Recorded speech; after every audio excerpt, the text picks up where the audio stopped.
I hope that everyone is okay. And we had a weekend meditation retreat, a DB weekend on refuge. So I'm still completely pumped up.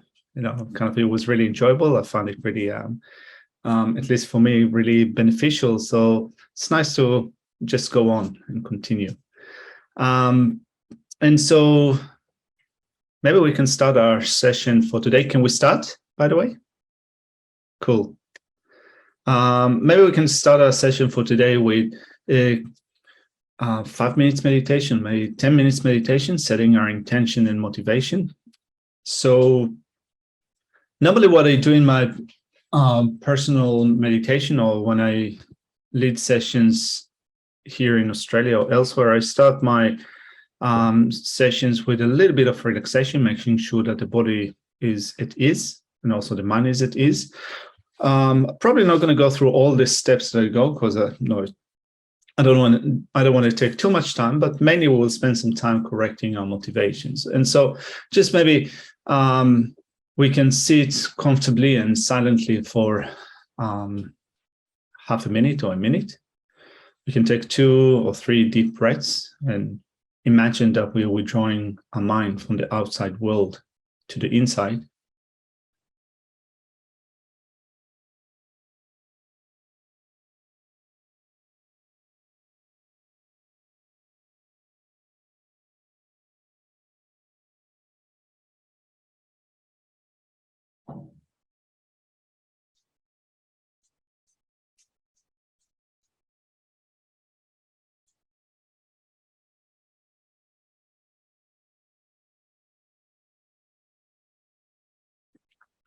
And then turn our attention to the breath and count a round of 21 breaths, using each breath as an anchor for a mind that is becoming more internalized,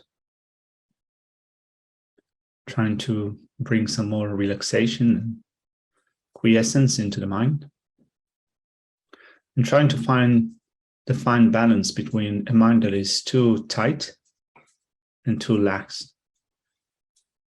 Take some time to find our center and to know where we need to push and when we need to hold off. So we'll do a count of 21 breaths. Each breath is an anchor for a centered mind.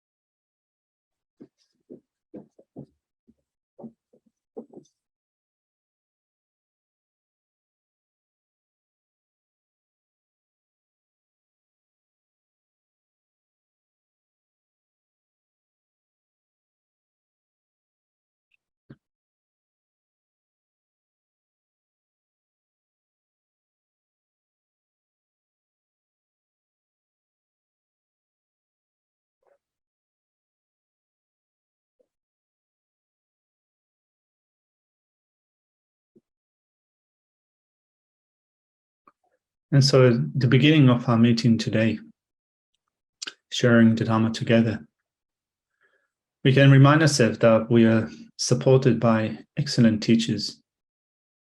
So we have living legends amongst us. His Holiness the Dalai Lama, Kyabje Lama Sopa Rinpoche, the spiritual director of this organization, and many other lamas. But also, more specifically, the organizing group at Santa Fe. I think that you're supported by Geshe Sherab and other great and kind teachers. So we have external conditions that support our spiritual progress. And we also have the internal one, freedoms and richnesses that make it possible for us to listen to the Dharma, think about it, and to work with it to shape a positive mind, to decrease our afflictive states of mind, and to develop positive qualities. And so if we focus on the affairs of this lifetime only, we'll attain very little. Whereas we have the capacity to use this incredible opportunity that is afforded by freedoms and richnesses and spiritual teachers and the Dharma that is available to us.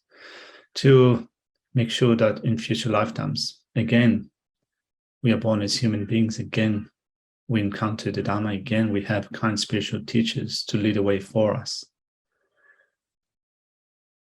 And on the long term, to become Buddhas, to attain the state of liberation from samsara, to be of utmost benefit to others. And it's so hard to find this incredible circumstance where we have everything perfectly aligned for us. In fact, when we think of the great number of people that live around us, in our surrounding, in our environment, in our neighborhood, in our cities, in our towns, in our villages, or when we think of the number of people in the world at large, we're quite a small minority that is taking a keen interest in making the most out of this life, making the mind the best that it can be, not only for our own sake, but also for the sake of others. And so it's very hard to find such an incredible opportunity. And the time that we have in this life is running out, taking into consideration that death is certain and that we're drawing closer and closer to the moment of death. And that the time of death is unknown to us at the moment. And we are making plans. Our day-to-day attitude is trusting that we have a lot of time still left for us in this life. And although we don't think about it in terms of reasons and logic, still we're being quite casual about thinking that there's a lot of time still left for us. But the time of death is uncertain. It can be in a year from now, in a month from now, in a week from now, in a decade from now, but it can also be today. We just have no guarantee. And at the time of death, the only thing that will be of help are positive states of mind that we have developed in this and previous lives, positive imprints that we have infused upon a mind stream in this and previous lives, and all of the other things that hold some value to us in this life. Our dear family members, dear friends, the one that have been supporting us and we've been supporting them, all of them will be left behind, and separation will be difficult.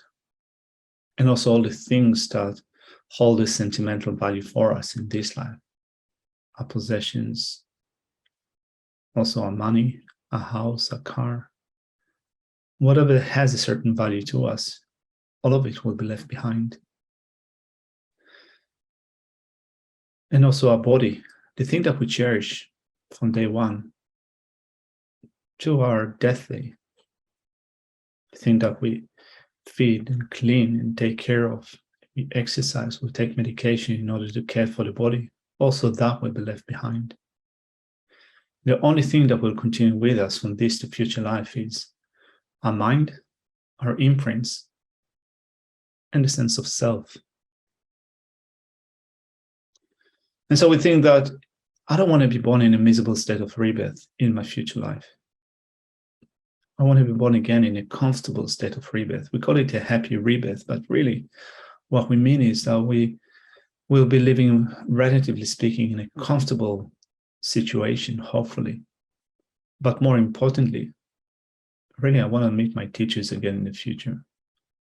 When I think about it personally, if I don't get to meet my teachers again in the future, if we'll be separated in terms of place and time, I found it a little bit distressing.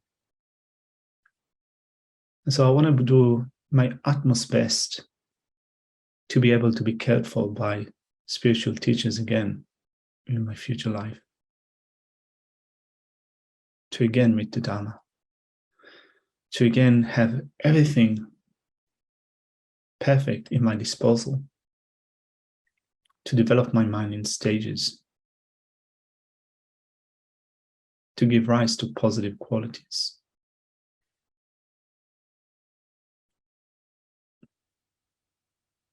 to love and compassion and altruistic intention, to wish to become Buddha, to eliminate all faults and develop perfect qualities, to be generous, to be ethical, to have boundless patience, to be completely enthused about virtue, to have a mind that is stable and solid,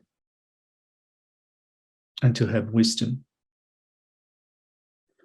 And to do so, we rely upon the Buddha, the Dharma, and the Sangha. So we can think of the Buddha in the space in front of us, surrounded by Arya Bodhisattvas, and also our spiritual teachers, and to think that the Buddha is not just a mental image that we visualize, but the Buddha is always present wherever phenomena exist, wherever living beings exist. The mind of the Buddha is there. And wherever the mind of the Buddha is, the body of Buddha is also there. And so it's not just something that we visualize. The Buddha is always there, present. And from within the sphere of the Dharmakaya, the omniscient mind, the Buddha appears to us in a form that is suitable to our disposition. And it is supported by the faith and the trust that we have in the Buddha. And so we think that the Buddha is in the space in front of us, embodying all the Buddhas, all the Dharma, the Hinayana and Mahayana Dharma. But more specifically, true paths and true cessations that belong to the Mahayana, supported by bodhicitta and a perceptual realization of emptiness. And all the cessations enacted by a perceptual realization of emptiness. The Buddha possesses the consummation of that, the perfection of that in his mind stream. And for us, he also embodies the Arya Sangha. And we think that we're relying upon him, upon the Buddha, upon the Dharma, upon the Sangha, in order to develop true paths and true cessations in our own mind stream, to embody the Dharma, to become an Arya Sangha, in the future to become a Buddha. This is our true refuge. And so with that in mind, and when in thinking that we're going for refuge to become Buddhas, to be of utmost benefit to others, let's recite the verse for refuge in bodhicitta. I'll go for refuge until I'm enlightened to the Buddha, the Dharma, and Supreme Assembly. By the merits I create through listening to the Dharma or through practicing generosity and so forth, may I become a Buddha in order to benefit all sentient beings. I'll go for refuge until I'm enlightened to the Buddha, the Dharma, and Supreme Assembly. By the merits I create through listening to the Dharma, practicing generosity and so forth, may I become a Buddha to benefit all sentient beings. I'll go for refuge until I'm enlightened to the Buddha, the Dharma, and Supreme Assembly. By the merits I create through listening to the Dharma, may I become a Buddha in order to benefit all sentient beings.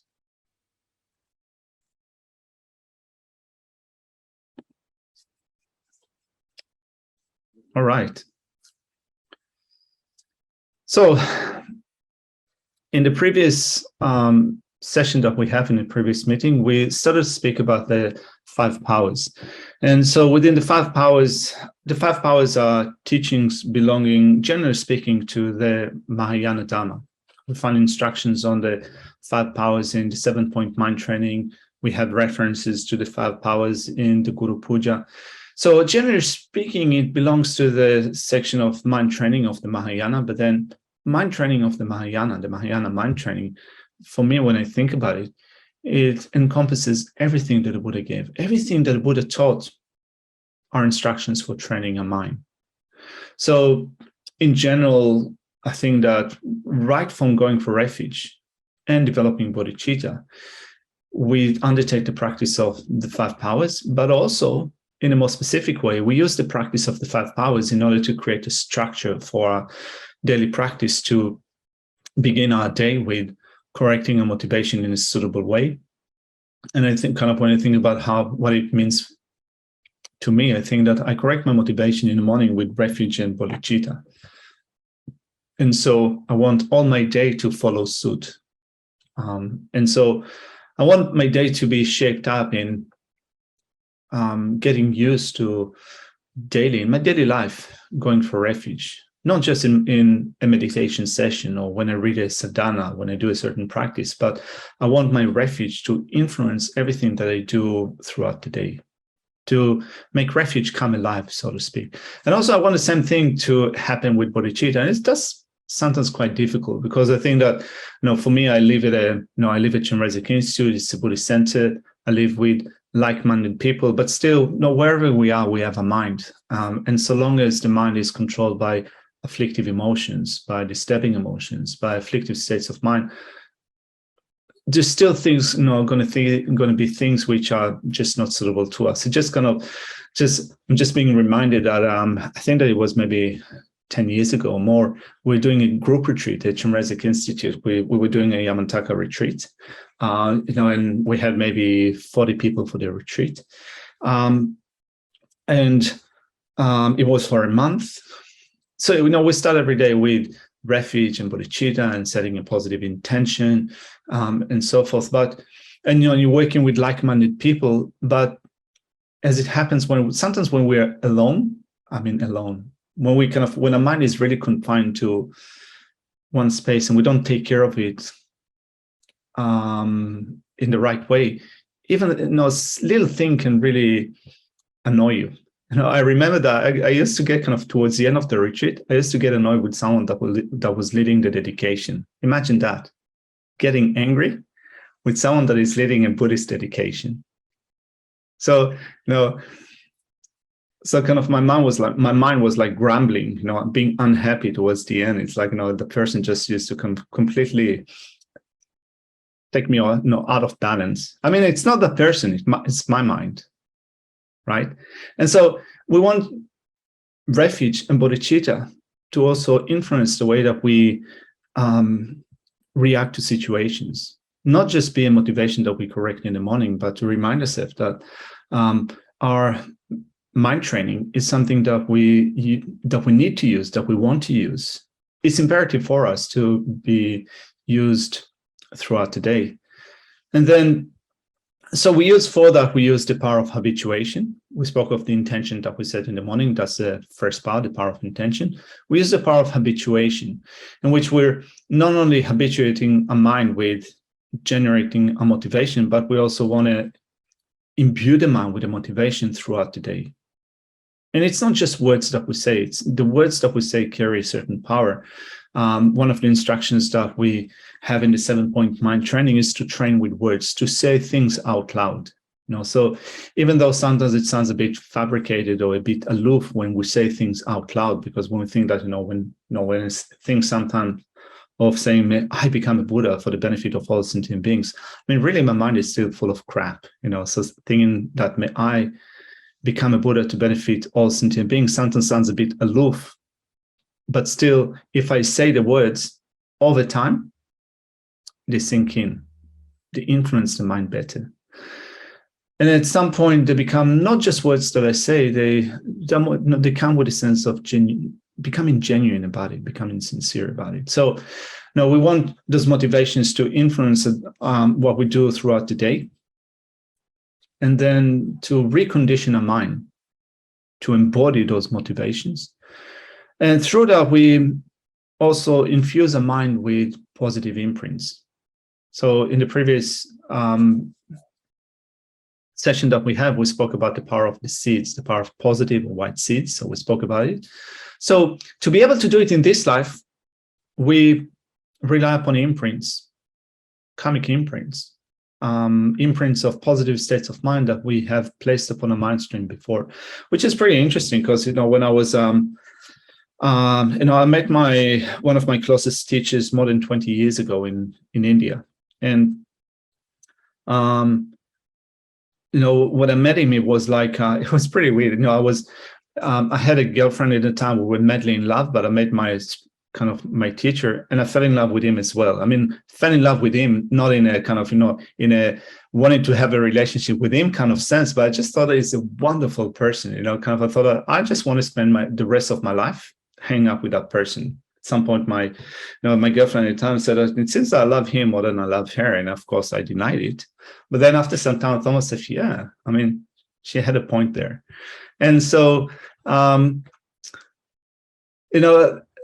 so you hang out you encounter I encounter my teacher, then I encounter some other teachers after that. And I thought that this is just a strike of serendipity in this life. But actually, and then when we think about it in terms of karma, we have created karma for some things like that before. I don't know how did I do that.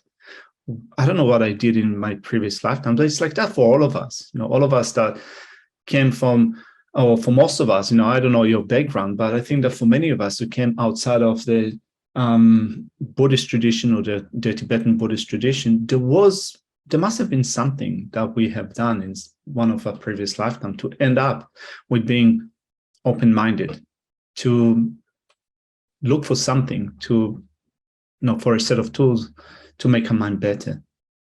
And so we've created those karmic seeds before, and also we want to create them again. We don't want this process to fade out. We want to keep the momentum going. And so when I think of the first three powers, the power of intention, which is in Tibetan is called Pembetob, Pemba. The verb pen means to project something. So we project our intention, kind of we set an intention in a moment. So it's not that we just kind of think something like that happens. Our mind becomes, we send our mind in a certain direction. This is what I'm going to do. This is the direction that I'm following. And so we project our intention. We also use previous seeds that we have infused upon a mind stream in order to be able to do it better.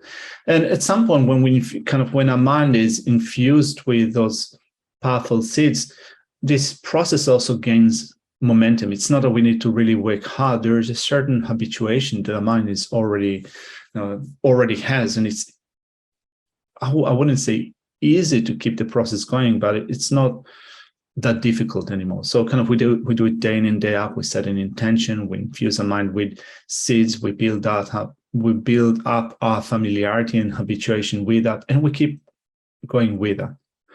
So we spoke about it in the previous session.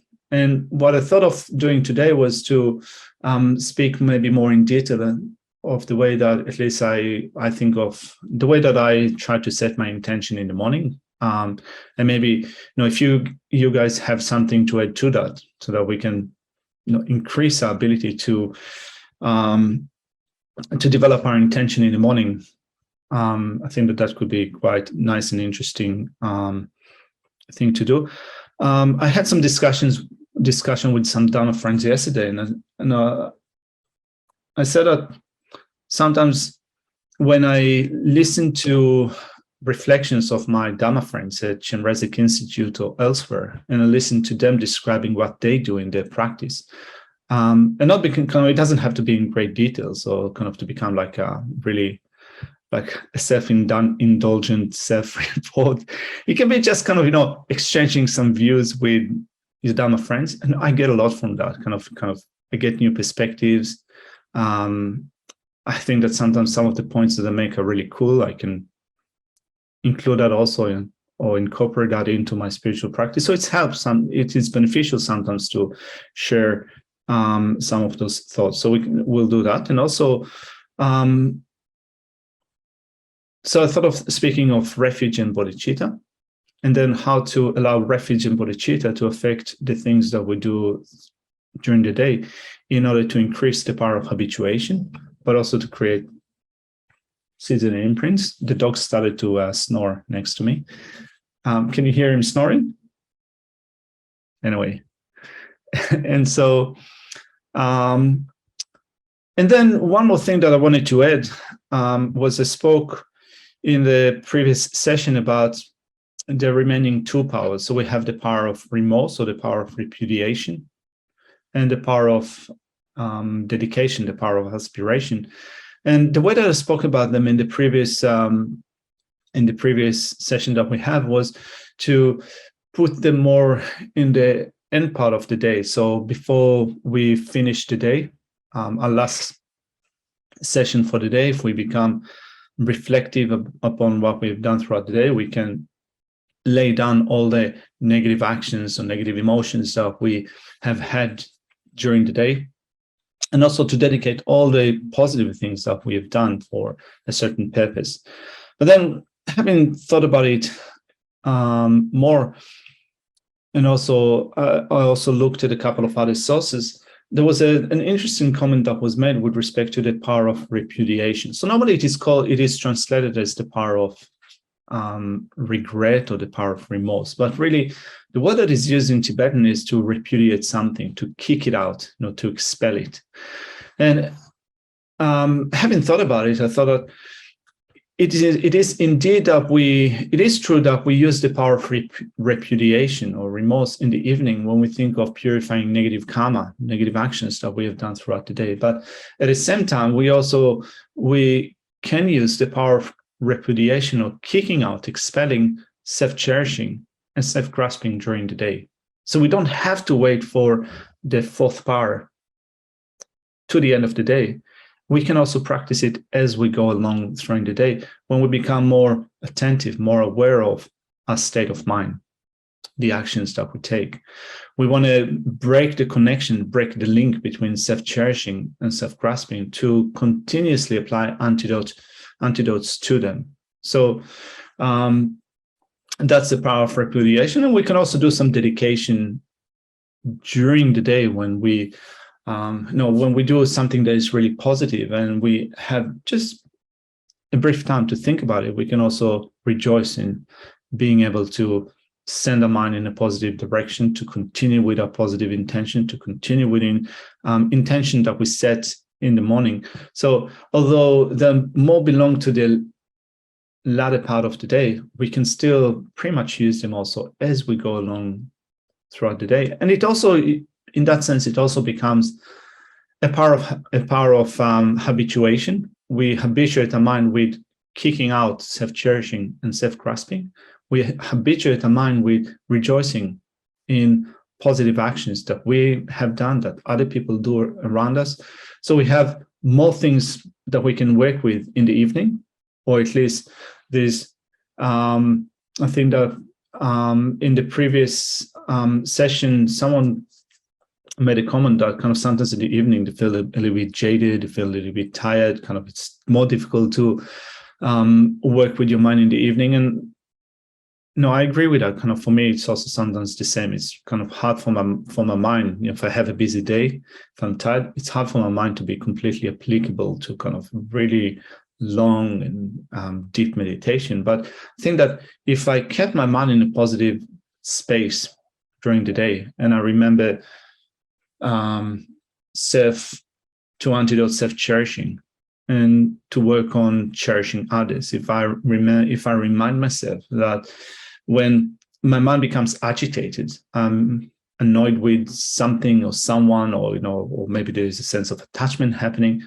that things do not exist in the way that they appear to my mind. If I remind myself of that, and I can reduce a little bit of self-grasping, of ignorance, I have a better ability to continue with that in the evening. And so then, although in the previous session, I divided the 5 powers into different parts of the day, still we can also practice all of them as we go along with our daily life. And so let's start with the power of intention for today and go deeper into the power of intention. And so when you look at, I think, a common succinct explanation of the 5 powers as a Mahayana mind training, often the statements that you find is you set your intention in the morning. As soon as you wake up, normally it says, as soon as you wake up, correct your motivation, thinking that today I will not let afflictive states of mind take over. I will, as Geshe Langyen Tampa says in his 8 verses for training the mind, in all my actions, I will watch my mind, observe my mind. As soon as an afflictive emotion arises, I will forcefully face and avert it, for it endangers myself and others. Now, I think that maybe I didn't get all the words right, or in the way that I think they're translated in the text that we're using, but that's the sentiment of Geshe Langyen Tampa. It says kind of all the time, I want to observe my mind. So this is something that we can use in the power of intention. I think that this is what I'm going to do. I'm going to gain control over my mind throughout the day. Another comment that is made with respect to the power of intention is, we think that today I'm going to be of benefit to others. Whatever I do, I want it to be of benefit to others. If I cannot benefit others, at least at the very least, I want to abstain from harming them. Today, I'm going to do whatever I can in order to contribute to my own Buddhahood. So normally the power of intention is phrased in this way, setting a positive intention in the morning. But then when I think about it, when I think of how I put the 5 powers into practice in my daily schedule, I think that it's not an intention that I set separately from practicing refuge and bodhicitta. And so it is an integral part of it. And I think that it's actually quite nice to spend some time in the morning for those of us who begin our day with a certain reflection or intention, motivation. And as I said in the previous time, also sometimes in some periods of our life we have more time to spend in correcting our daily motivation in a certain way. Sometimes it is very difficult. If you have a family, if you have a busy job, if your life is busy, it's harder. So we do our best. We do our best without beating ourselves up for that. It might be that currently, for the time being, it is difficult. We hope that in the future, when conditions are right, we'll be able to do it better. And so I start my morning with refuge and bodhicitta, my spiritual practice with refuge and bodhicitta, and I give it the time that it needs. And so I start my morning meditation with the points that I've mentioned in our brief meditation when we started our session. So I think of having fun at precious human rebirth, wanting to make the most out of it. Also considering my fortune, particularly when I think of my background, and I think that maybe it's not very different to your background, but I grew up in a non-Buddhist environment. I did not grow up in a religious family. We were completely secular. None of us were spiritually minded, but I just came across Buddhism by accident or due to the power of karma. I have to say that, I guess, as Buddhist. And so I came across the Buddhist tradition. It got me straight off. And so none of my friends from childhood is doing what I'm doing. I mean, obviously, I think that probably, I grew up in Israel, so I know maybe 4 or 5 other Israelis that became monks or nuns. So we're a small minority, but also there is a Buddhist community. I have lots of Buddhist friends in Israel. Already, I started my Buddhist interest in Israel with a small group of people, and we're still kind of doing things together. When we meet in India, when I go to Israel to translate or to teach and so forth. So I have Buddhist friends, but for my childhood family circle of friends, no one is doing what I do. So I'm pretty fortunate. It's pretty rare to find this opportunity to do it, and so I remind myself of that. I want to make the most out of it, because also we don't have a lot of time. I'm now 51 years old. And sometimes when I talk to some friends and I said that I feel that none of time is running out, then people that are older than me become a little bit offended about it. Kind of as if, when I say that my time is running out, then, I'm pointing as if I'm pointing my finger at others and like saying that also time is running out for them. So they tell me that I'm young. Yeah, I'm 51, but who knows? I'm not 20. I'm not 30, I'm 51, and time is running out. So I don't know how much time I have left in this life. Maybe I have 20 years, maybe I have 30 years, but it could just as well be 1 year or 1 month. I just don't know. So I want to make the most out of it. Now, particularly, I have one Israeli friend that became a monk many years ago. He's been studying for his Geshe degree at Ganden Monastery. He finished his Geshe studies. I think that he was pretty good at his studies. He was taking part in the Geshe examination. And last year, he's a year younger than me. And last year, he got a triple stroke. So basically, that's it for him. I mean, he's now, he cannot move most of his body. His physical condition is poor. We don't know how it's going to work out in terms of rehabilitation, what's going to be the scope of recovery, how well he's going to be able to carry with his study and practice, just completely unknown. And it can happen to us, it can happen to me. Yeah, so, maybe I'm 51 and I have many years ahead of me, but I just don't know. Anything can happen. And so I just want to make sure that at least for the time that my mind is still okay, my body is still okay, that I still have all the conditions which are right for making my mind better, that I make the most out of it. And so I think about that. And I think about, of course, death and impermanence. And I started speaking about it. So death is certain, the time of death is uncertain. And then also, really, at the time of death, nothing will be of help apart from the Dharma. And nothing will be of help apart from the Dharma means that either, one level is developing a positive state of mind, being on the verge of death.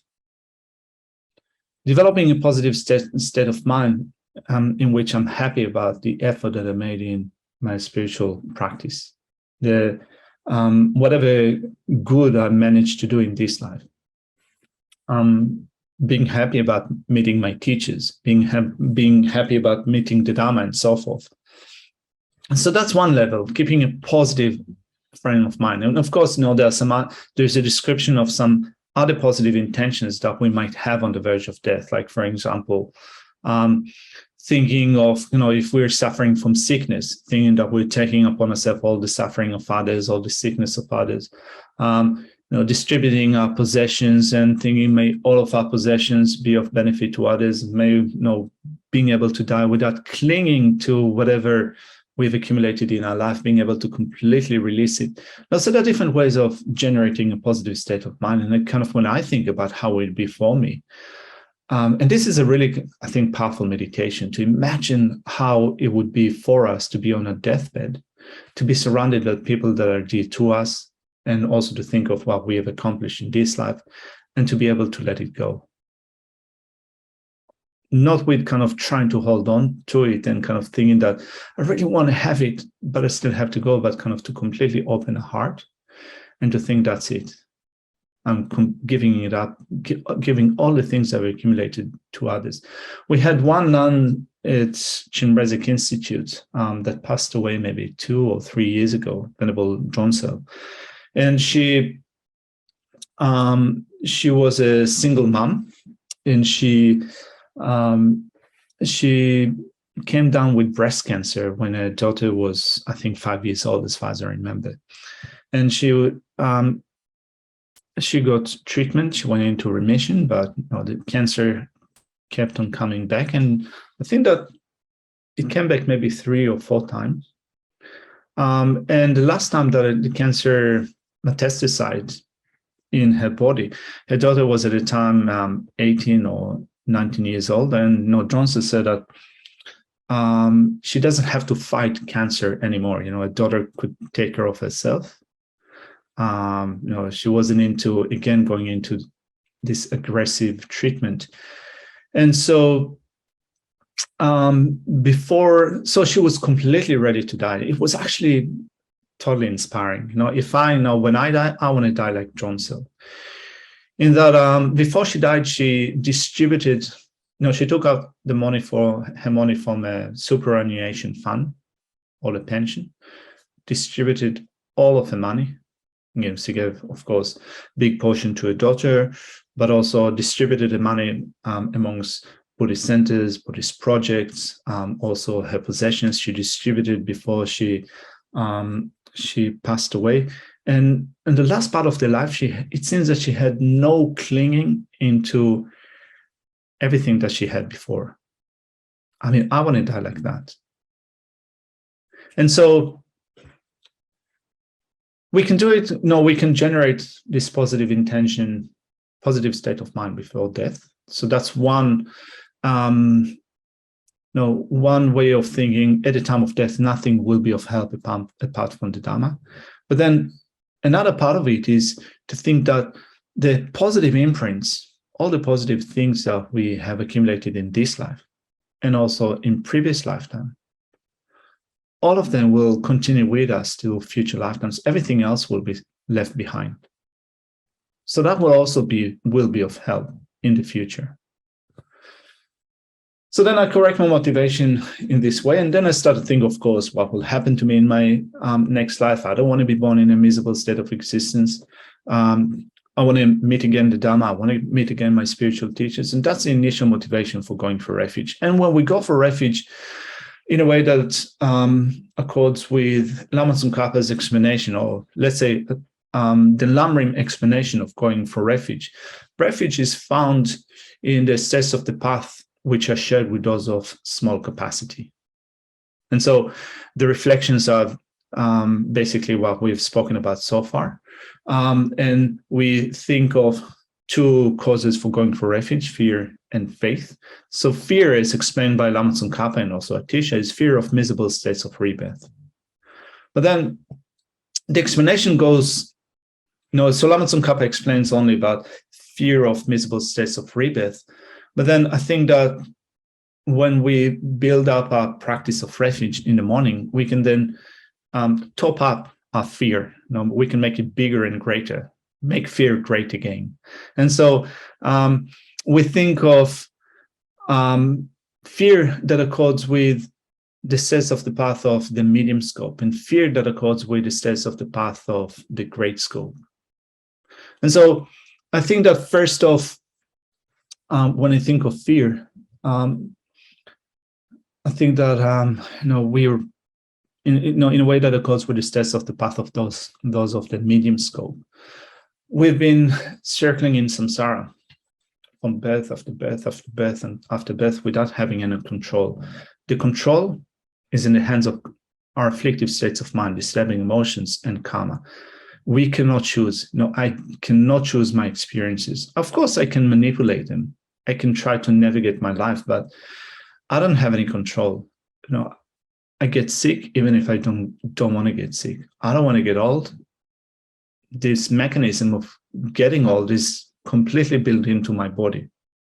It was projected, as we said, through karma and afflictions, in the sense that my karma and afflictions navigated my mind to join up with a body like that. So right from the moment of conception, one thing that is certain is that it will grow old and die.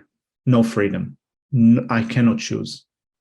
And so I think about it kind of when I think of fear, it's like if I give it the time that it needs in order to become real fear, it's more of being fed up with that situation of having no control, not being able to choose, but also again and again having to go through birth and death and birth and death, and how much energy is required to, again, kind of growing up and going through adolescence and being an adult again, a young adult, and all the other trials and tribulations that happen in life, in having a family and having friends and having children and so forth. I mean, of course, many of those things are enjoyable, but there's also a lot of disappointment and anguish and stress and fear and so forth. So again and again and again, without beginning, since time without beginning. And also, if I just leave it like that, it will continue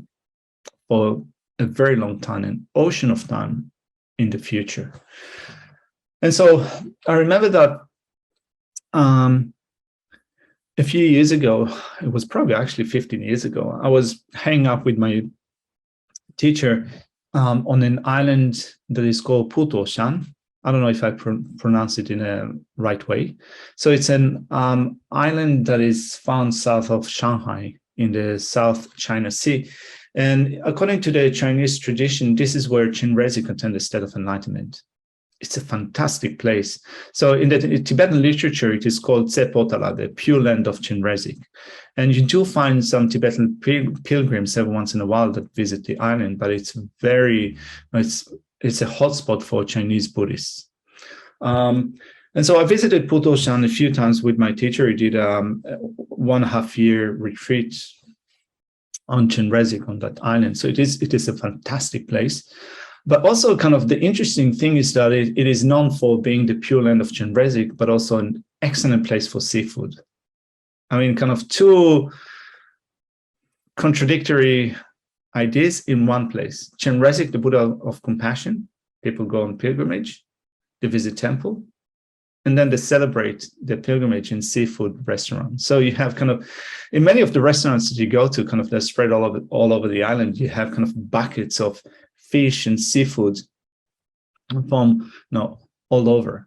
And I remember kind of one day that was really inspiring. Kind of we were kind of going on a kind of temple walk and making offerings and making prayers and making doing meditation, and then afternoon being hungry, sitting in a restaurant, and there was some people sitting next to me, and they were pointing to a table next to us, and they were pointing at a bucket with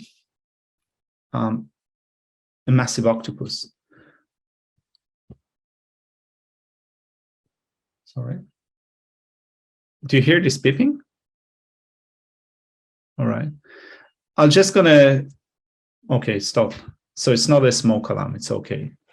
It's probably a truck from the outside. Anyway, and so they were pointing at a bucket, and the cook, that was also the waiter, kind of pulled a massive octopus from the bucket, threw it on the chopping board, and while kind of the octopus was like flailing its legs, it started cutting the octopus. And I thought myself, oh my God, that can happen to me.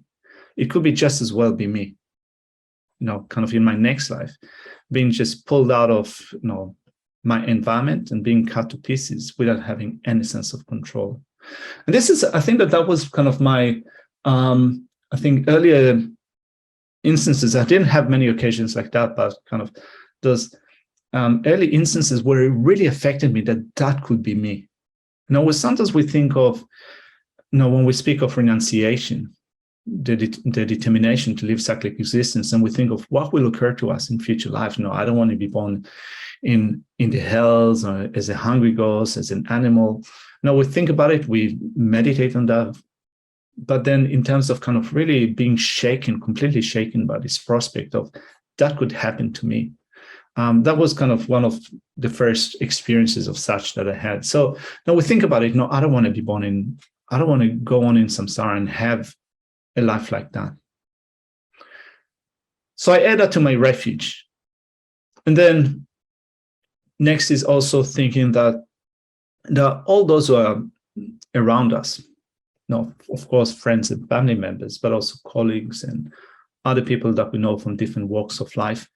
And they experience also a life of happiness, but also a lot of difficulties and problems and troubles and so forth. And many of them, maybe most of them, are not really aware of the samsaric mechanism by which we are compelled again and again to be born in miserable states, and again be even born in positive states as human beings, but then have to still struggle to do it over and over again.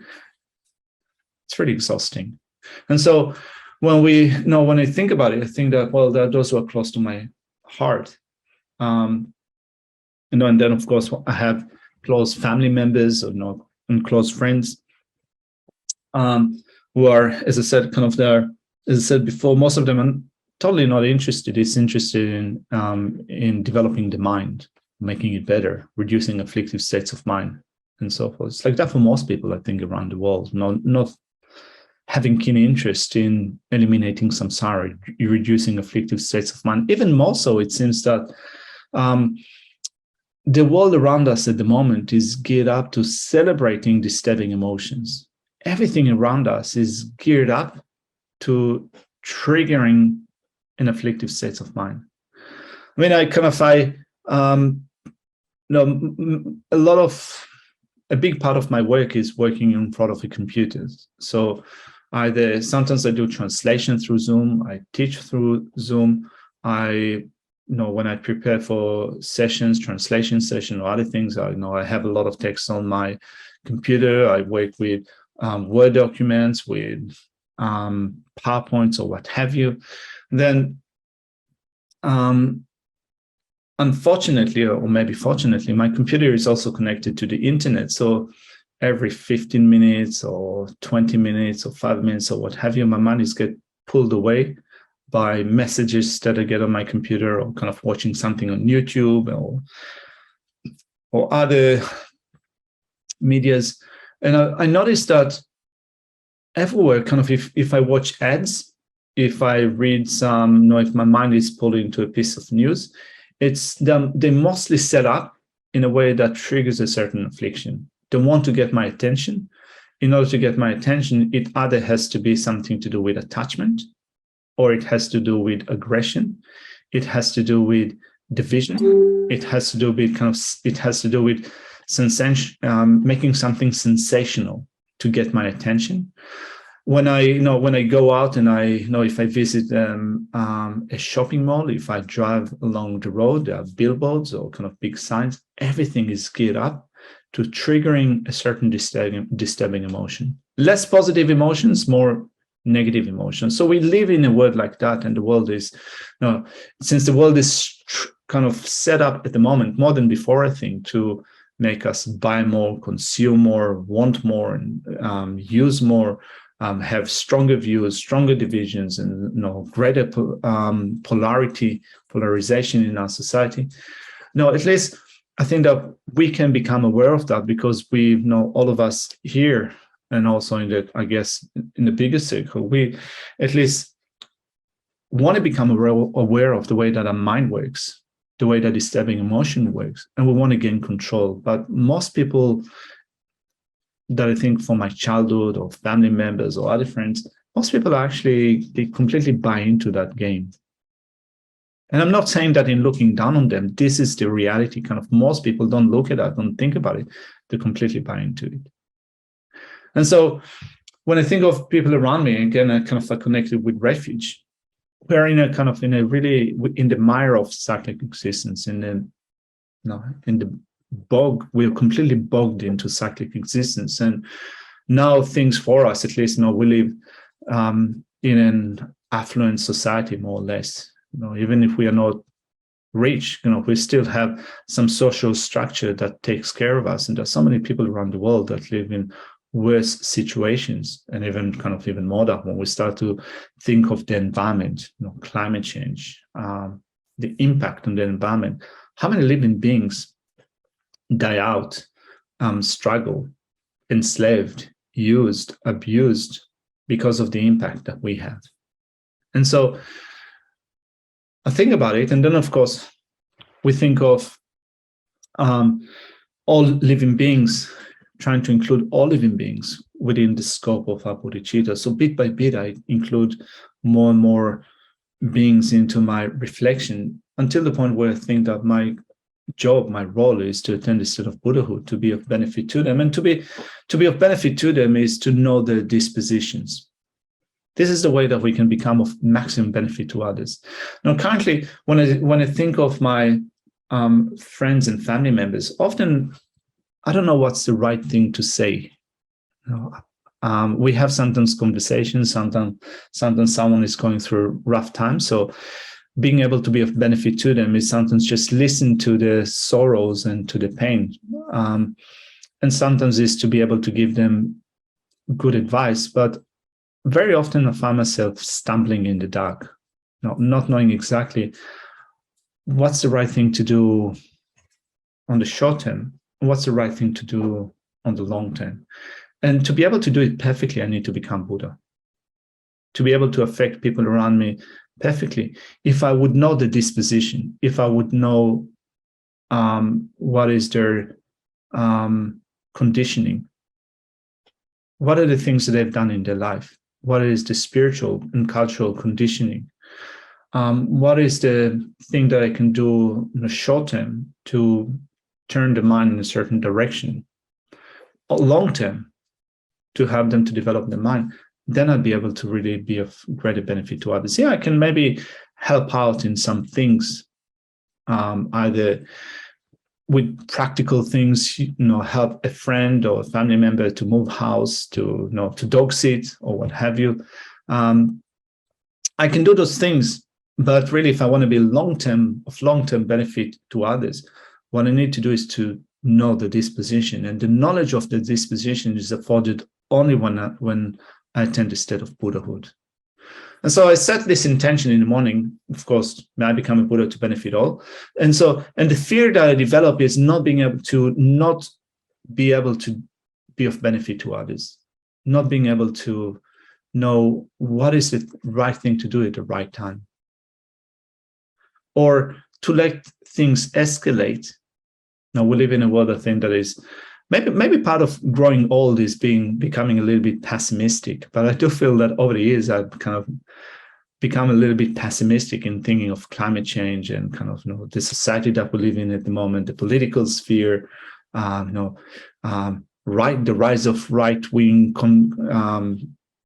conservative powers and so forth, kind of makes me sometimes a little bit kind of uneasy or agitated or fearful.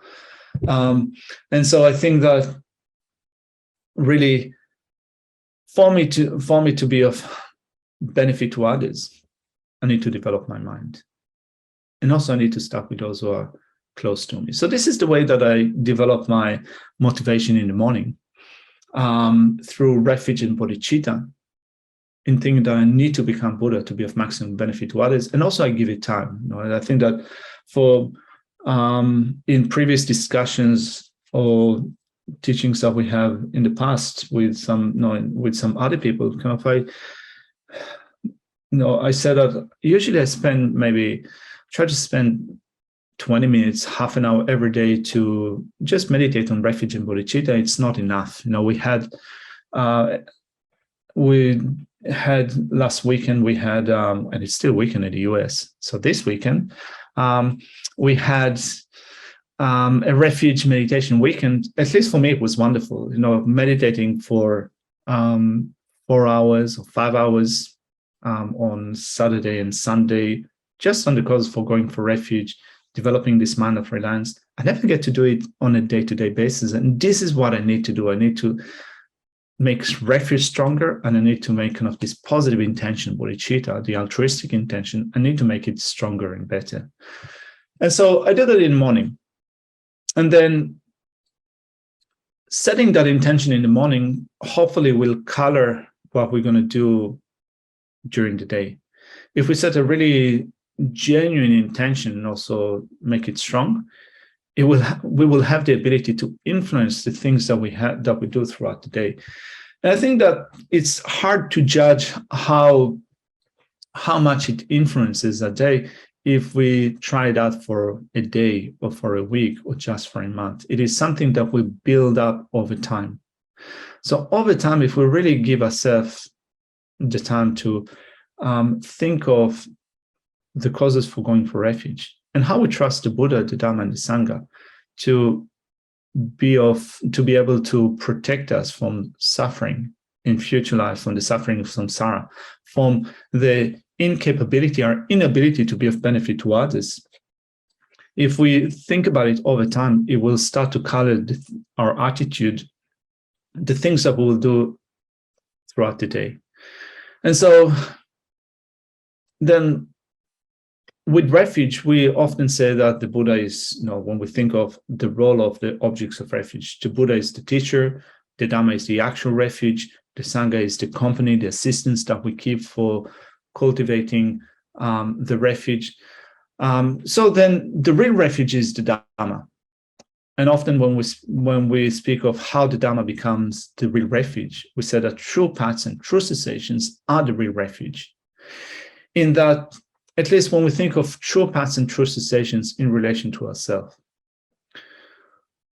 we're moving through the cycles of existence without having any control, because we are controlled by ignorance. And the fundamental ignorance that we have, we can say, begins with not knowing who we are in reality, in actuality. We're completely confused with respect to who we are. It seems that there is this core essential entity that is we ourselves, that exists objectively. independently and inherently, and that our view of ourselves and others is centralized, in that we are at the center of the world. There is this kind of inherently existing me, and everything that exists in relation to me, this independently existing I.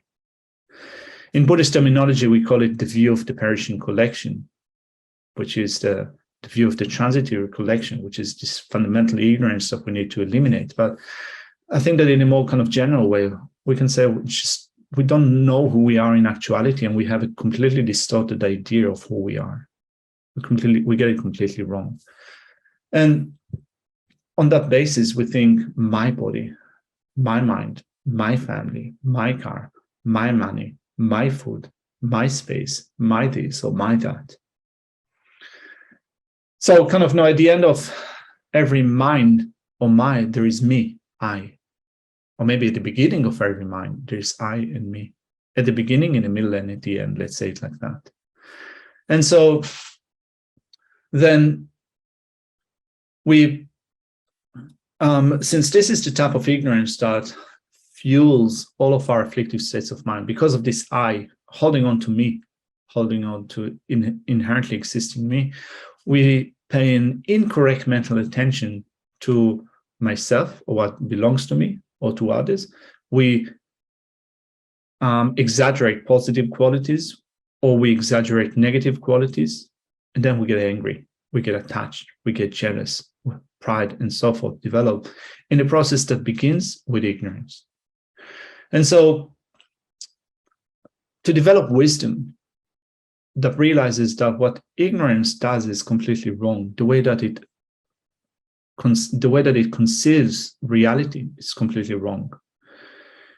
This is what we want to do with the development of wisdom, more specifically the wisdom of emptiness, the wisdom of selflessness.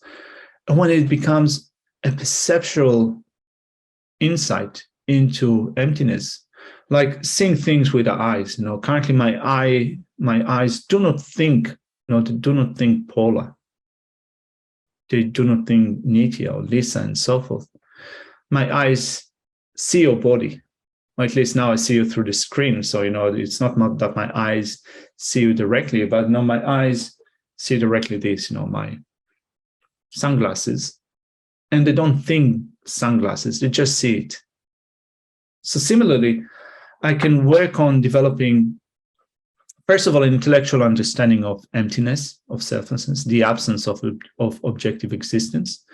And my mind can become acquainted with that through the development of shamatha, single-pointed concentration, and then vipassana, insight into that deeper level of reality, still on a very conceptual level.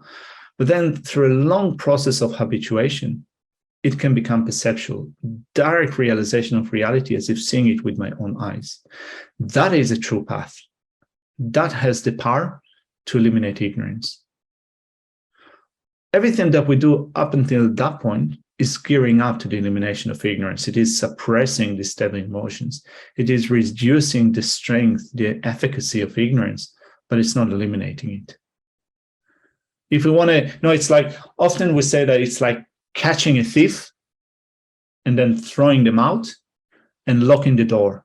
They cannot come back again. This is what we want to do. We want to catch the thief, which is ignorance, depriving us of happiness. We want to throw it out and lock the door. It can never come back. And that can happen only when we realize it perceptually. So this is a true path.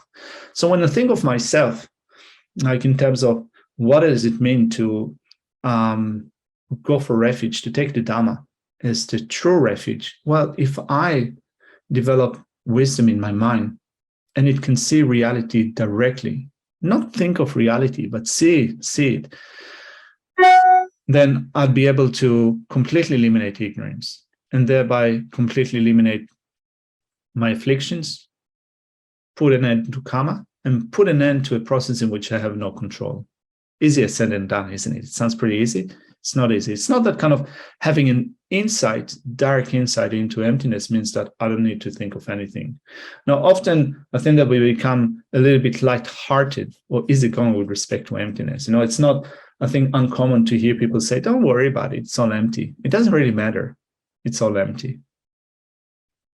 I mean, things do matter. I mean, we suffer. We go through different problems in life. They do matter to us. Yeah, they're empty of inherent existence. But the meaning of being empty of inherent existence is more deeper than just being casual about it, just not worrying about it. So we first of all want to understand intellectually what it means. Not easy, but we can say maybe easier than developing bodhicitta. It's easier to realize emptiness than developing genuine, spontaneous bodhicitta, uncontrolled bodhicitta. When we develop our knowledge of emptiness, then we need to, of course, study. Study is not easy. We need to use reasoning. It's not easy. We get really frustrated along the way. We also think that kind of we grow up in an academic system at school and then uni in which we are, I think, trained to excel in our study. And when we do not excel in our study, we might become frustrated with confidence. We think that maybe I'm not smart enough, maybe I'm not good enough, and so forth. It's interesting, kind of, in the Tibetan culture, you can point out to someone and say that, oh, the person is not really smart. It's not, or you can even say that they're a little bit stupid. But the way that you use those concepts in Tibetan language doesn't have the pejorative connotation that we have in English. Now, when you say that other person is not smart enough, it's really insulting, isn't it? It's looking down on that person. When you say it in Tibetan culture in general, of course, it can be an insult, it can be used in a particular way, but in general, you can just point to someone and say that, yeah, the person is not smart enough. But it doesn't mean that they're inherently not smart. It means that they haven't developed the wisdom to a certain level, but wisdom can be developed. It doesn't mean that they cannot develop the wisdom. So then I'm saying that because sometimes we think maybe I'm not smart enough to realize emptiness. Maybe I'm not smart enough to realize selflessness. Yeah, it's difficult, but we can do it. I mean, it just requires opening our mind. And so we progress a different pace. We don't have to compete with others. We don't have to compare ourselves always with others. If we accumulate the collections, if we accumulate merit, we keep our mind open. We also kind of keep our mind gentle with love and compassion. We infuse it, we water it with gentleness. It will come in the future. If we make effort and we kind of forgive ourselves and forgive others, so to speak, in a loose sense, in a happy-go-lucky, hippie way. Forgive ourselves, forgive others. And so we continue with that. It's easier to do that than to develop spontaneous bodhicitta, because to develop spontaneous bodhicitta, we need to really work on self-cherishing. I mean, self-cherishing comes up all the time. We're not aware of that, but it's like the one thing that is present almost all the time for us is ignorance and self-cherishing. There's Twisted Sisters. I don't know. Is Twisted Sisters a kind of like, is it a negative term? Is it like not a politically correct term? I don't know. Anyway, kind of these evil brothers, let's say. Ignorance of grasping at the self and self-cherishing. So self-cherishing is really difficult to suppress. To put a stop to self-cherishing, we need to work against our conditioning, habituation. We need to kind of, for a long time, increase our ability to cherish others, to see the welfare of others, the happiness of others is more important than ourselves. So to understand emptiness, to get emptiness, to realize emptiness, we follow a process of reasons and logic.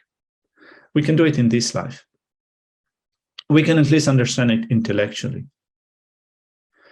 To reduce self-cherishing, we need to work with something that we've it's so entrenched with us since time without beginning up until now. So it's quite nice to meditate on love and compassion. It feels good. The heart expands. And we know it contributes to our own happiness and well-being. It also contributes to others. Our relationship with others become better.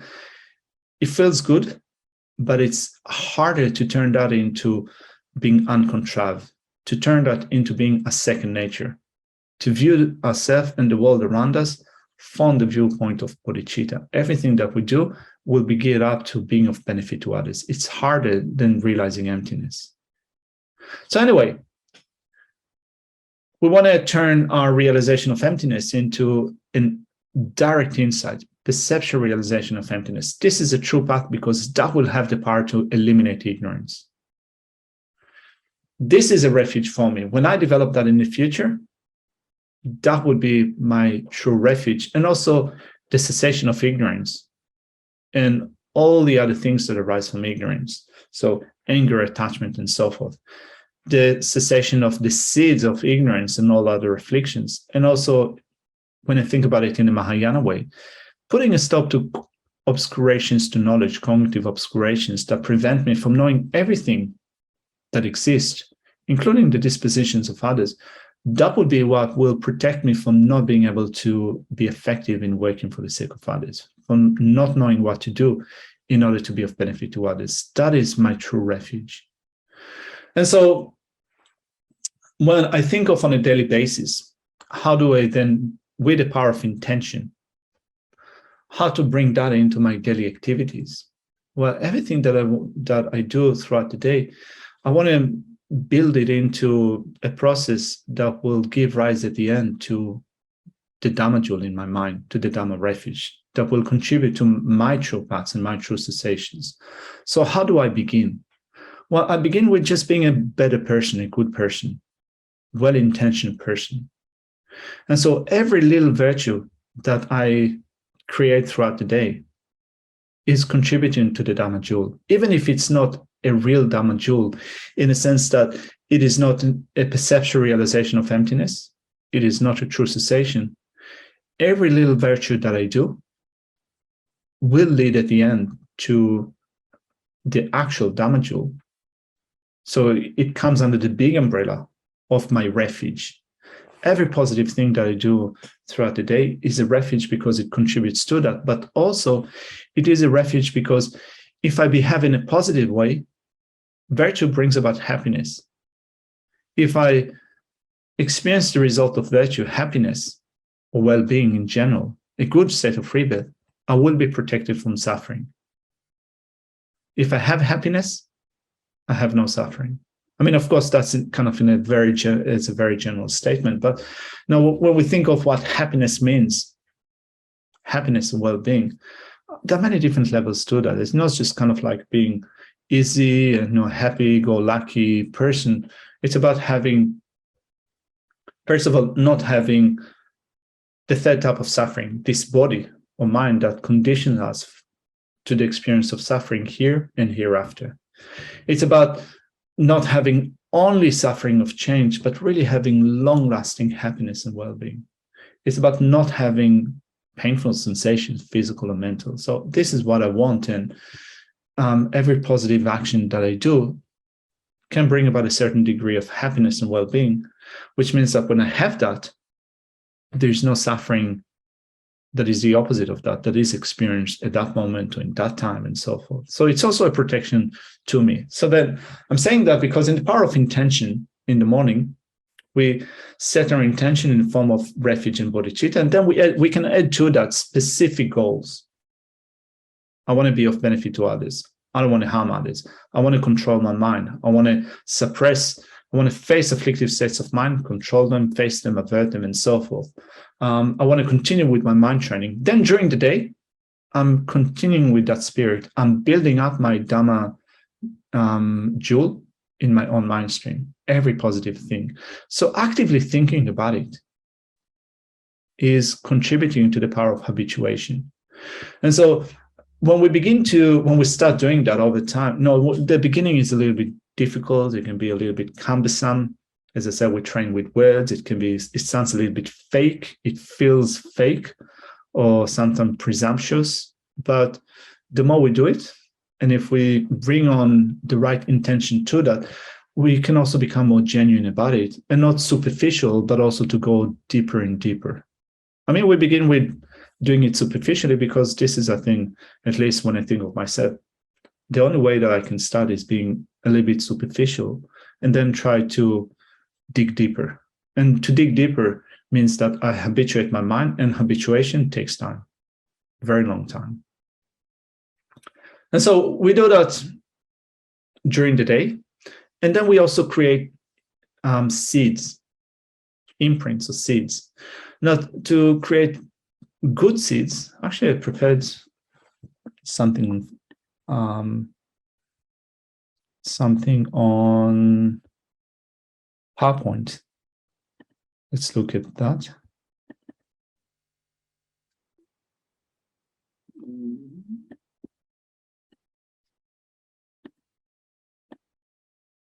Sorry.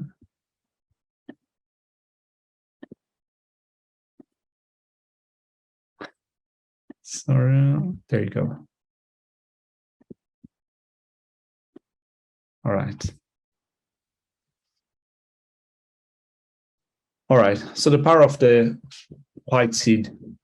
So during the day, we want to create powerful virtues, combining the three following components, which are really important for creating powerful seeds. So we want to have the motivation. We want to have the performance to go right.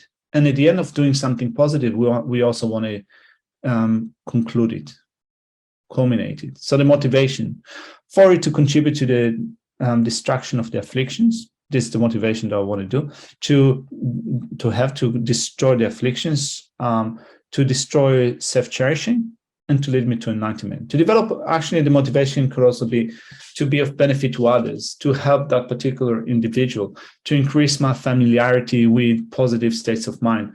All of these can be woven into our motivation when we do something positive. Then the performance, we want to be mindful of what we do, and to also continue on with our positive intention, but also something that makes our virtue become potent, and also that prevents them from being destroyed later on, is to combine them with thinking of emptiness. Often we speak of the emptiness of the three spheres, so we'll talk about it in a second. And then to conclude it with feeling content, feeling happy about doing it, not being, but doing it. About doing it and wanting to do more and better in the future. And so it's actually a little bit kind of, sometimes it's difficult, I think, to do it in a very deep and slow and meaningful way when we go out about the day. You know, we interact with our friends and relatives and, you know, colleagues and so forth. It's not that we can say, hold off for a second, I need to correct my motivation, I need to become mindful and so forth. You know, it doesn't work like that. But we can still, you know, in different contexts, we can still think, I'm encountering, for example, someone in need, someone that is asking me for money, a beggar, what have you. I want to give them something. And also in thinking that I want to create an action, to do an action that will contribute to my own enlightenment in the future. So often, by the way, you know, for those of you who've been to India before, or particularly Bodh Gaya, during the season, you know, you have so many beggars that congregate at Bodh Gaya during the season, and particularly when you have big teaching events, His Holiness the Dalai Lama and so forth, you can get really overwhelmed by the degree of poverty that you see around. And, you know, sometimes it's so confronting that, at least, you know, I need to make an effort for my heart not to shut down. You know, shutting down is kind of such a thing.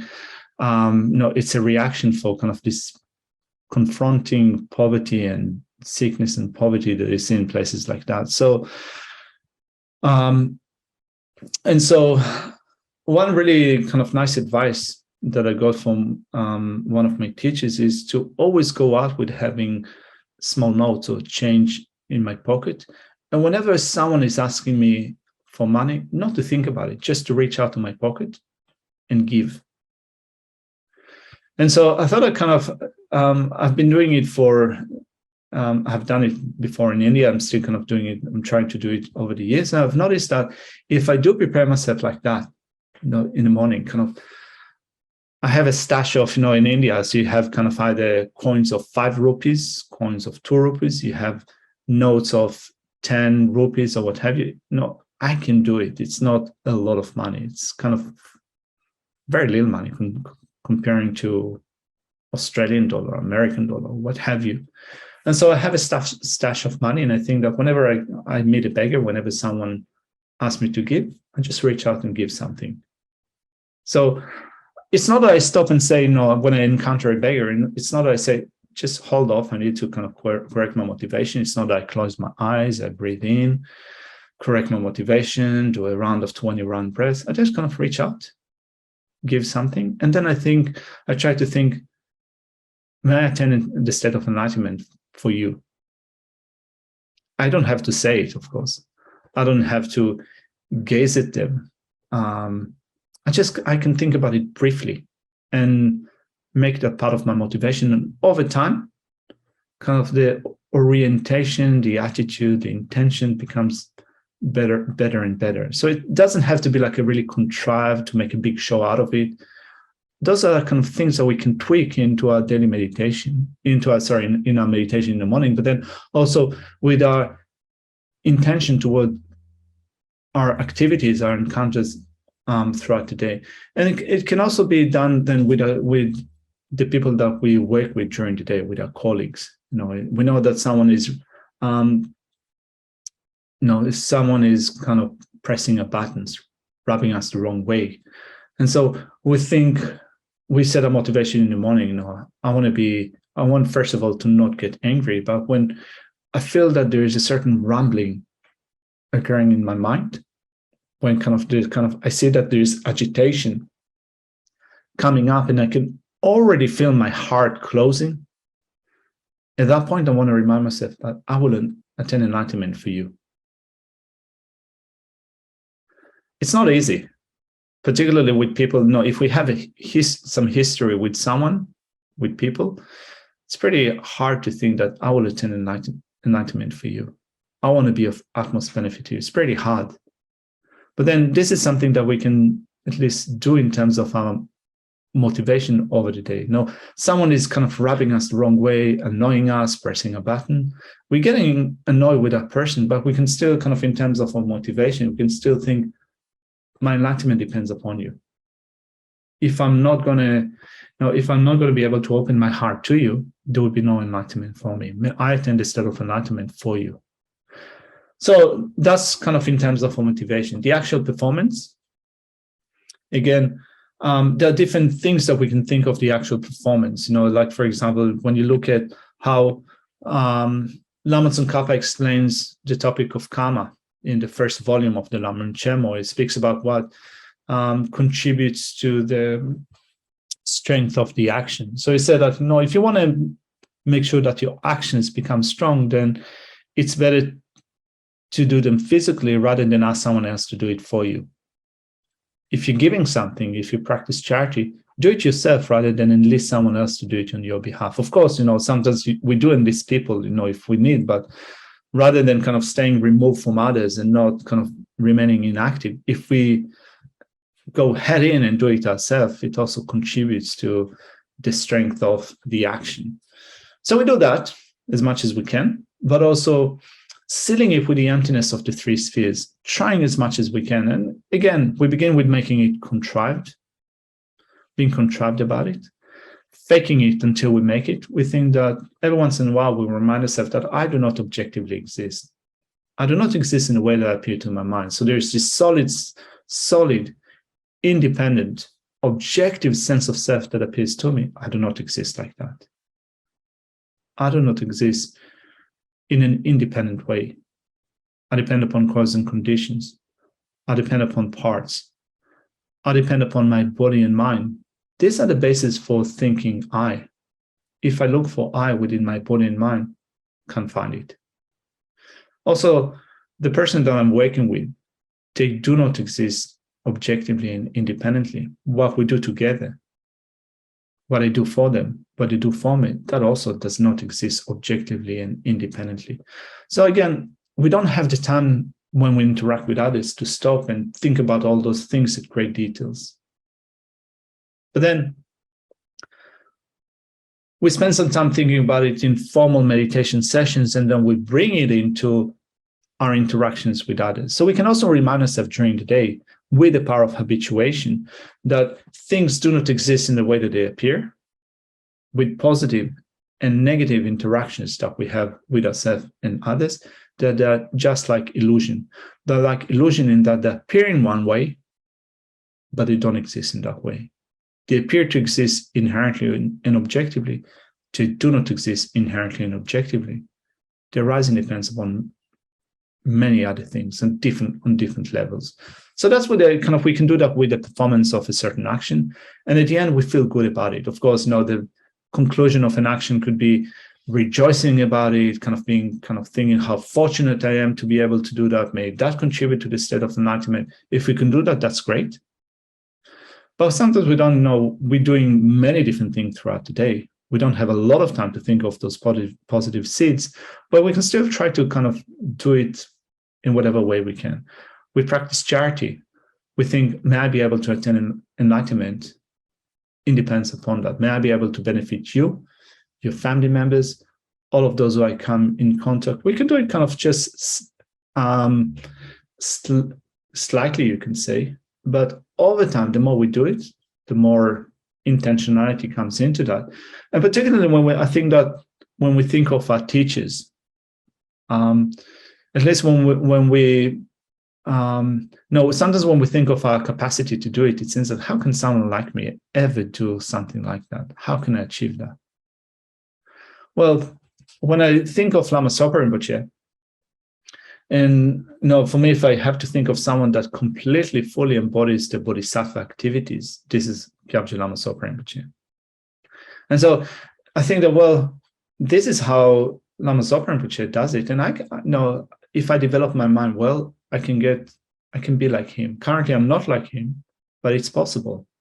If someone is completely invested in benefiting others, being happy about benefiting others, this is how they behave. This is how a bodhisattva behaves. So currently, I can't do it currently. But if I acquaint my mind with my practice, in the future, I'll be able to be like that. So then we enforce those seeds, or we habituate our mind with that. Our seeds are becoming more and more stable, which means that when we correct our intention becomes more sincere, more honest, more outwardly oriented towards others. And over time, I think that we see that we don't have to invest a lot of time and effort in making that be our attitude to life, to ourselves and other people around us. Naturally, we start to just be like that, to embody those attitudes. It takes days and weeks and months and years to do it. So it's hard sometimes to monitor our progress within a month or two. We take it up, and sometimes we are thinking that, I've tried it for a couple of months. I've been doing it for 6 months, and I don't see a lot of progress. Well, of course, we don't see a lot of progress. I think that had we seen a lot of progress, probably it would have been just like a mistaken appearance to our mind. It takes so much time to really create those habits, to change our mind and so forth. So when I look back and think of how was my mind like 10 years ago or 20 years ago, I can see changes. Not massive changes, but I can see that there is a change, there is a positive change. Some things are working, but it's hard to monitor it within the span of a few months, right? So we have to cut ourselves some slack. We have to give it the time. But if we bring into it the intentionality and the effort over time, it will work. And so these are, this is to begin with, I think, how I bring in the power of intention into practice in the morning, and then continue with that. Kind of if we set a strong intention in the morning, it also over time affects what we do over the day, and we enforce it with becoming habituated with that, and then with creating more seeds. And it's important to become aware of that. We do those things we do, I think, anyway, in some sense, during the day or as we develop a practice. But if we also become aware of that and the function of intention, habits, creating seeds, if we become aware of that and deliberately, intentionally work on that, I think that everything in our practice, but also everything on a day-to-day basis, will start to become more potent and powerful. So, as I said in the previous session, kind of the system of the 5 powers is really bringing a certain structure and momentum into a daily practice. And over time, it becomes big. It becomes like a solid practice that lasts for the rest of our life. And so it seems that our time is almost running out. I'm wondering, kind of, I spoke a lot and I didn't give you any option to say, any opportunity to say anything. So I apologize for that. I'm wondering if you have any comments or questions or doubts.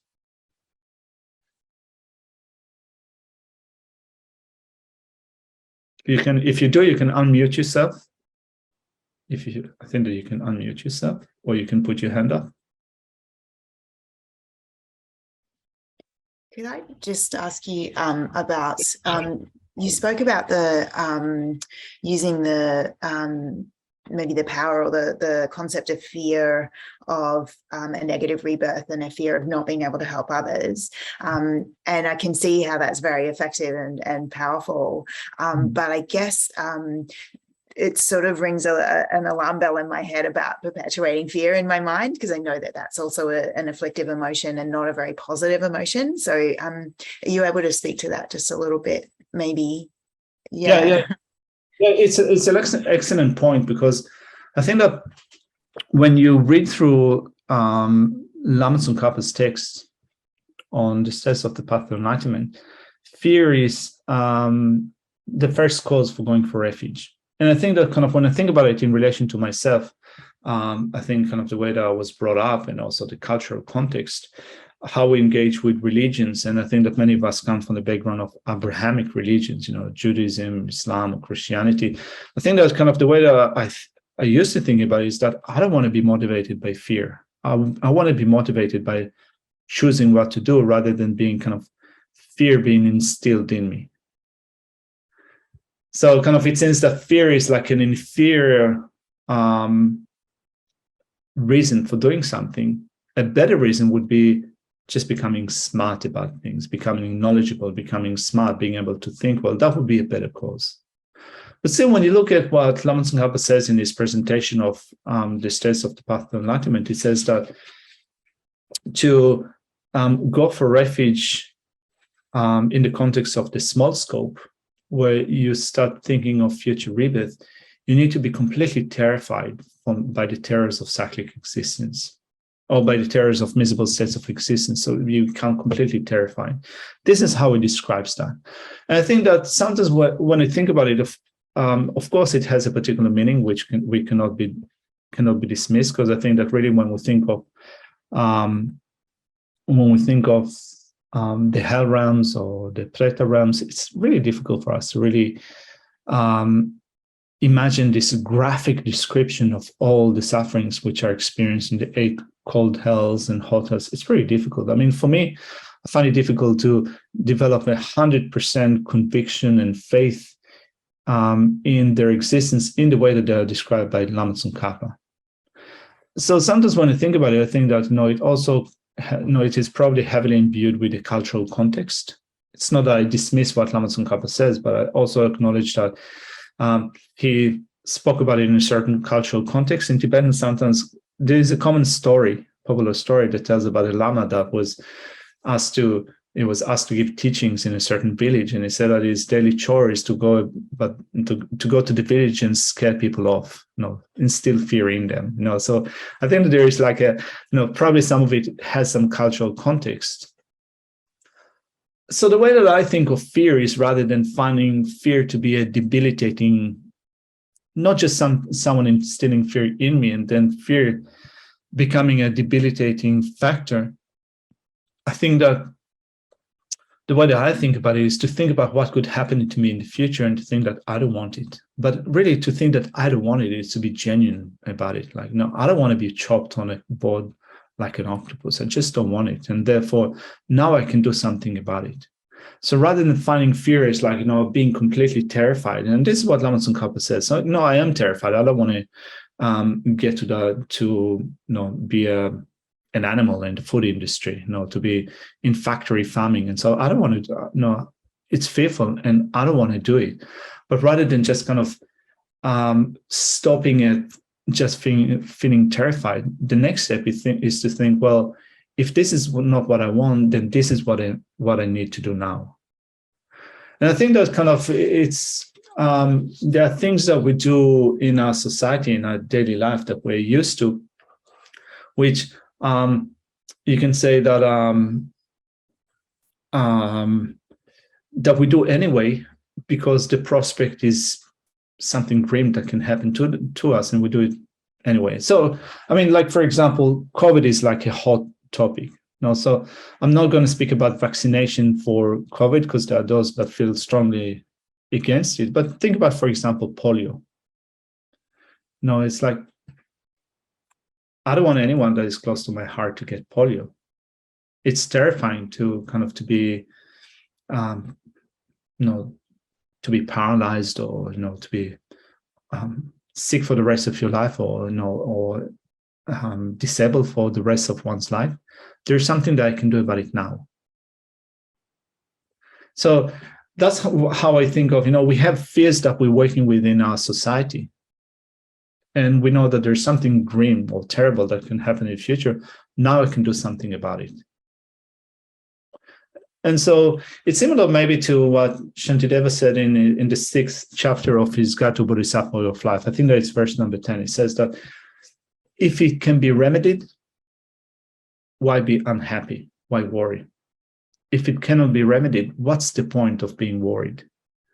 So, I think that when I go back to your question, what about fear? If it's like, terrifying. Yeah, if I can do something about it now, I do it to my best ability. And hopefully it will work. Or at least I know that I've done my best.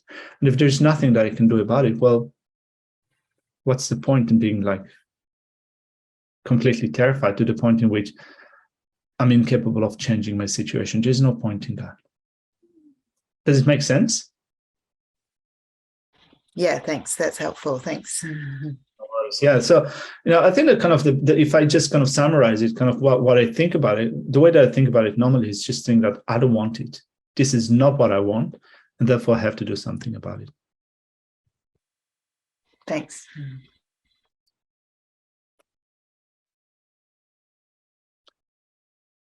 All right. So shall we finish for today? All right. Thank you. So we'll meet again next week, hopefully, if all of us are still alive. And what we'll do next week is we'll speak about the power of repudiation or regret, how to think about it during the day, and then also how to use it at the last session of the day when we purify negative actions, and also to think about dedication. So we'll do that next week. And then after that, I think that in the last session, I thought of speaking of how we use the 5 powers as we approach death, being on the verge of death. All right, so stay tuned. Thank you so much, Venerable. Thank you.